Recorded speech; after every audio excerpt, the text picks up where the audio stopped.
నగరంలోని ఆయా వార్డుల్లో జరుగుతున్న అభివృద్ధి పనులు త్వరగా పూర్తి చేయాలని నగరపాలక సంస్థ కమిషనర్ ఎన్ మౌర్య ఇంజనీరింగ్ అధికారులను ఆదేశించారు.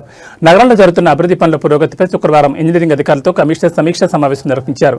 జరుగుతున్న పనులు, చేయాల్సిన పనుల పురోగతిపై అధికారులు కమిషనర్కు వివరించారు. ఈ సందర్భంగా కమిషనర్ మాట్లాడుతూ నగరంలో తాను పర్యటించిన సమయంలో ప్రజల నుంచి చెప్పిన సమస్యలు, ప్రజా సమస్యల పరిష్కార వేదికలో వచ్చిన వినతుల మేరకు ప్రాధాన్యత గల పనులకు వర్క్ ఆర్డర్ ఇవ్వడం జరిగిందని తెలిపారు. ఆయా వార్డుల్లో ప్రజలకు అవసరమైన సీసీ రోడ్లు, డ్రైనేజ్ కాలువల నిర్మాణం, కాలువల మరమ్మతులకు, ప్రజా ఉపయోగకరమైన పనులకు ప్రాధాన్యత ఇస్తూ పనులు త్వరగా పూర్తి చేయాలని తెలిపారు.